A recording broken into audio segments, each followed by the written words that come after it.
Hi everyone, welcome back to the Real Spill channel. Today's story is packed with heartbreak, jealousy, and the kind of karma nobody sees coming. Before we begin, make sure to like the video, subscribe to the channel, and let us know in the comments whose side you're on after the story ends. Madison quickly adjusted her beige dress and scanned the restaurant's banquet hall. Chloe's wedding promised to be loud and extravagant. Her former sister-in-law had always loved going all out, and the groom turned out to be one of those men who spared no expense. When it came to making an impression, bouquets of white roses, candles in crystal holders, live music, everything was exactly the way it should be, flawless. Maddie? Chloe rushed toward her in a cloud of perfume. You finally made it. I was starting to think you changed your mind. Why would I? Madison carefully hugged the bride, trying not to wrinkle her dress. Traffic was awful. You know how impossible it is to get downtown at this hour. Listen, her former relative lowered her voice even though the room around them buzzed with noise. Ethan's coming soon. I couldn't not invite him. He's my brother. That's not going to be a problem for you, right? Madison shrugged. It had been 3 years since their divorce, long enough to stop flinching every time she heard his name. Besides, she was grateful to Chloe for never forcing herself to choose between her brother and her former sister-in-law. Their friendship had turned out to be stronger than family drama. It's fine, Chloe. We're adults. You're the best. The bride sighed in relief before hurrying off to greet other guests. Madison picked up a glass of champagne from a passing waiter's tray and looked around. She recognized many of the guests from her marriage days. Ethan's relatives, mutual friends. Some nodded awkwardly from across the room. Others pretended not to notice her. The usual post-divorce situation. People never know how to act. She settled at a table near the back beside Chloe's co-workers from the bank. Young girls who saw her as some mature woman from the bride's previous life. Were you really married to Ethan Parker? One of them whispered, a redhead named Kayla. I was. Madison smiled. But that feels like another lifetime. He's so handsome, another girl sighed, and his car is amazing. I'd love to ride in it. Madison nodded and thoughtfully sipped her champagne. After the divorce, she heard comments like that all the time about her ex-husband. Women saw a good-looking man with an expensive car and a high-paying tech job. What they never saw was what hid behind the picture-perfect image. The constant criticism, the control, the endless need to monitor every step she took. And there he is, Kayla whispered excitedly. Madison turned around. Ethan walked into the hall beside a young blonde in a bright pink dress. He looked good. His tailored suit fit perfectly, his hair was styled, and his smile was still just as charming. The girl clung to his arm, while curiously glancing around like a newcomer. That's Ashley, Kayla explained. She works at a mall boutique. Ethan's been dragging her everywhere for the last 6 months. Madison quietly watched as her ex-husband hugged his sister, greeted the groom, and accepted congratulations from relatives. He clearly loved being the center of attention. Some things never changed. When his eyes finally landed on Madison, she calmly lifted her glass in greeting. Ethan froze for a second, muttered something to his date, then deliberately turned away and headed toward the bar. That must be awkward, one of the girls said sympathetically. Not really, Madison answered honestly. And it was true. 3 years ago, a moment like this would have crushed her. Now she felt only mild curiosity and emotional distance, like she was watching the life of someone she used to know a long time ago. The wedding host turned out to be excellent at his job. He entertained guests without crossing into vulgarity,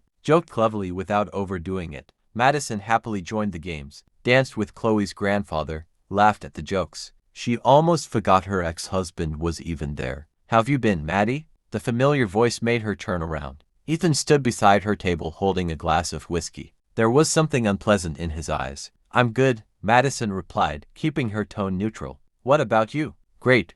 Work's booming. We just launched a new project. Without waiting for an invitation, he sat down beside her. Sold the apartment, by the way. Bought a 3-bedroom condo in a new high-rise with panoramic windows. Had it professionally designed. Nothing like that old dump we used to live in. Madison nodded. Their old apartment really had been small, but cozy. She remembered how lovingly she decorated it, buying little details, trying to create warmth and comfort. Back then Ethan used to say none of that mattered. Only money did. Upgraded the car too, he continued casually. Bought a BMW, latest model. Ashley's obsessed with it. Says she always dreamed of riding in one. At the mention of the girl's name, something sharp twisted inside Madison's chest. Nice, she said quietly. I'm glad things are going well for you.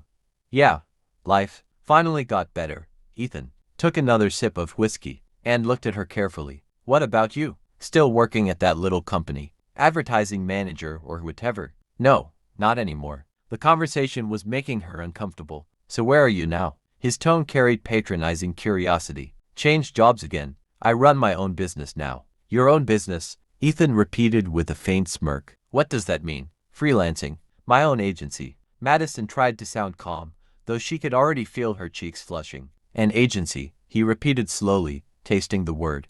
Well, of course. And do you actually have clients? Yes, I see. He nodded. Well, it's never too late to try. Just don't get too disappointed if it doesn't work out. Not everyone is cut out for business. Under the table, Madison clenched her fists. Ethan wasn't openly insulting her, but every word dripped with condescension and skepticism. You know, he leaned closer. Sometimes, I think if you hadn't thrown everything away back then because of your emotions, we'd probably be living together in that new condo now and driving around in a brand new BMW. I didn't throw anything away, Madison said quietly. Oh please, Ethan shook his head. I remember your little breakdown. I need freedom. I want to grow. And what happened? 3 years later and you're still exactly the same. Something painful tightened inside her chest. Maybe he was right. Maybe she really hadn't achieved anything. Ethan, the blonde in the pink dress, approached the table. Where did you disappear to? I've been looking for you. Ashley. He stood up and wrapped an arm around her waist. Meet my ex-wife, Madison. Maddie, this is Ashley, my fiancée. Ashley extended a perfectly manicured hand. She really was beautiful. Young, slim, bright smile. So nice to meet you, she chirped. Ethan's told me so much about you. Hopefully good things, Madison said as she shook her warm little hand. Oh, of course. He said you're very domestic and worked in an office. I could never sit in one place like that. I need movement, people, excitement. That's why I love working at the mall. There's always someone new. Ashley's very active, Ethan added proudly, rubbing the girl's back. She goes to the gym, takes English classes, just got her driver's license too. Now she drives my car. Yes, Ashley laughed happily. I love it so much. It's so powerful and beautiful. And the interior is incredible. Real leather, amazing sound system. Though I only drive around the city so far. Highways still scare me. Madison listened to their cheerful chatter while barely holding back tears. Young, beautiful, carefree. Everything she hadn't been in a very long time. Well, we should go, Ethan said, glancing at his watch. They're about to make a toast. Good luck with your business, Maddie. Hope it finally takes off. They walked away, leaving Madison alone at the table staring down at her hands. Something bitter rose inside her. Humiliation, loneliness, resentment all tangled together. She stood up and hurried toward the terrace. She needed air. Needed a moment alone to pull herself together. The terrace was cool and quiet. Madison leaned against the railing and squeezed her eyes shut, trying to stop the tears, but they rolled down her cheeks anyway. Here. Someone beside her offered a clean handkerchief. Madison turned and saw an elegant man in his 50s wearing an expensive suit. She accepted the handkerchief and dabbed at her eyes. Thank you, she whispered. Sorry you had to see me like this. Oliver Grant, the man introduced himself. And there's no need to apologize. Weddings always bring out emotions. Madison, she tried to smile. Actually, we've met before. At my ex-husband's birthday party a couple years ago. Remember? Of course I remember. Oliver nodded. You worked in advertising, if I'm not mistaken. That's right. She handed back the handkerchief. Keep it, he said gently, pushing her hand away. If you don't mind me asking, what upset you so much? Madison hesitated, but her need for sympathy won. My ex-husband made it very clear that he thinks I've accomplished nothing in life, she admitted softly. And honestly, sometimes I think maybe he's right. I completely disagree. Oliver leaned against the railing beside her. 3 years ago, I remember a shy housewife. Tonight I see a confident woman standing in front of me. What have you been doing these last 3 years? He asked gently. At first I worked at an advertising firm. Then I finally took the risk and opened my own agency.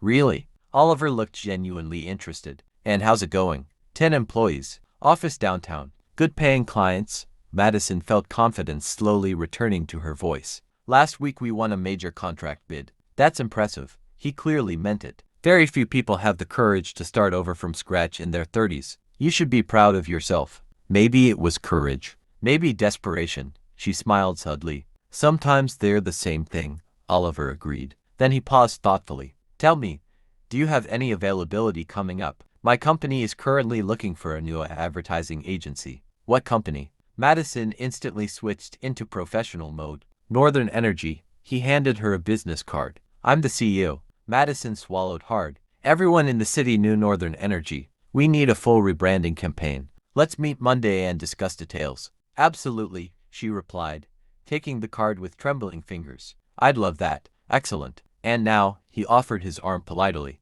Let's head back before we miss the wedding cake. They returned just as the bride and groom began cutting the cake. Oliver pulled out Madison's chair and sat beside her, continuing their conversation. He turned out to be intelligent, witty, well-read, and surprisingly easy to talk to. And where did you travel last year? He asked after she mentioned her vacation. Tuscany, Madison replied. Alone, I enjoy solo travel. A brave woman, Oliver nodded approvingly. Though sometimes it's nice to share experiences with someone special. Something warm flashed in his eyes, and Madison felt her cheeks turn pink. From a nearby table, Ethan watched them closely. The whiskey glass in his hand was definitely not his first. His face was flushed now, his movements sharper. Ashley chatted cheerfully with friends, completely unaware that Ethan wasn't listening to a word she said. Another whiskey. He barked at a passing waiter without taking his eyes off Madison and Oliver. Oliver leaned toward Madison and whispered something in her ear. She laughed, genuinely, freely. Ethan clenched his jaw and slammed back another drink. Baby, are you even listening to me? Ashley touched his arm. Yeah, of course. But a minute later he was staring at Madison again. She looked radiant beside Oliver, confident, feminine, interesting, and it drove Ethan absolutely insane. May I have this dance? Oliver offered Madison his hand when a slow song began playing. With pleasure. On the dance floor, he was an excellent partner, confident without being pushy, close enough to feel safe, but never intrusive. Madison had almost forgotten how wonderful it felt to dance with a man, to feel strong hands, attention, protection. You dance beautifully, Oliver whispered near her ear. Thank you. Out of the corner of her eye, she noticed Ethan glaring at them from across the room. Would Monday have to work for you? Oliver asked as they moved through the waltz. At my office. Perfect. Wonderful. When the music ended, he kissed her hand. Madison returned to the table feeling more desired and interesting than she had in years. Across the room, Ethan gloomily drank yet another whiskey while ignoring Ashley's chatter. Excuse me, Madison told Oliver. I need to touch up my makeup. The restroom was located at the end of a long hallway. Madison stopped at the mirror, adjusted her lipstick and hair. She actually looked beautiful tonight. Rosy cheeks, sparkling eyes, like someone waking up after a long sleep. So this is the little show you're putting on. The angry voice made her spin around. Ethan stood in the hallway. His face was red, his eyes bloodshot. I don't know what you're talking about, Madison said, trying to walk past him. Oh really? He blocked her path, pretending to be some businesswoman while wagging your tail at a rich older guy. You're drunk. Move. I'm perfectly sober. He stepped closer. And I see everything crystal clear. 3 years ago you left me because you supposedly wanted freedom. And now you're chasing rich men. What are you talking about? She tried to move away, but he grabbed her arm. Oh, come on. You think I don't see it? The makeup, the tight dress, the curled hair. A washed-up woman trying to land herself a sponsor. Let me go. Her voice trembled with anger. Why would I? He shoved her against the wall. You really think Oliver Grant's going to marry you? He'll have his fun and toss you aside like an old rag who wants a dried-up 35-year-old woman with attitude problems. You're disgusting, Madison whispered, tears filling her eyes. Disgusting. Ethan laughed bitterly. Who ruined whose life 3 years ago? Who walked away from a family to play entrepreneur? And now you're throwing yourself at any man with money. Pathetic. I didn't ruin anything, Madison snapped. I just didn't want to live with you anymore. Didn't want to? He grabbed her shoulders painfully. Was I such a terrible husband? I brought money home. I didn't cheat. I didn't drink. You humiliated me constantly, she shouted. You kept saying I'd never achieve anything, that I was nobody. And I was right. Look at you. A fake businesswoman begging wealthy men for handouts. I'm not begging anyone. He approached me. Oh sure. Ethan laughed cruelly. Men always approach women like you.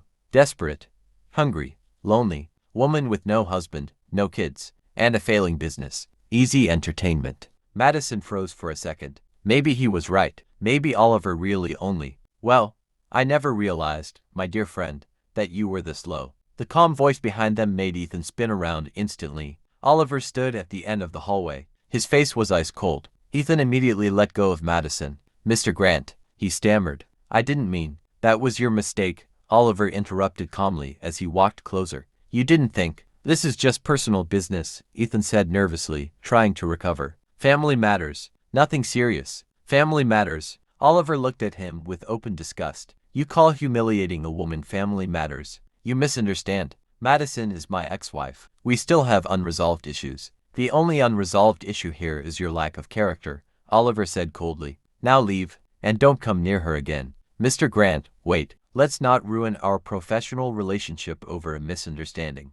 We already signed the contract. What contract? Oliver asked sharply. Ethan's voice turned panicked. The Northern Energy Automation Project. We spent 6 months preparing it. We signed a $20 million agreement last week. Madison leaned against the wall, watching Oliver's face harden. So you're the contractor my partners chose, Oliver said slowly. I have to admit, I didn't expect this kind of behavior from someone representing our company. Come on, Mr. Grant. Ethan forced a pathetic smile. Business and personal matters are separate things. Not to me, Oliver replied sharply. I don't work with people who behave like this. Tomorrow my legal team will find grounds to terminate the agreement. You can't do that. Ethan went pale. Everything's legal. We followed every regulation. We'll find something, Oliver answered calmly. There's always something. But we already invested money, took out loans, hired staff. That sounds like your problem. Then he looked directly at him. Now apologize to Madison and get out of here. Ethan looked back and forth between them in desperation.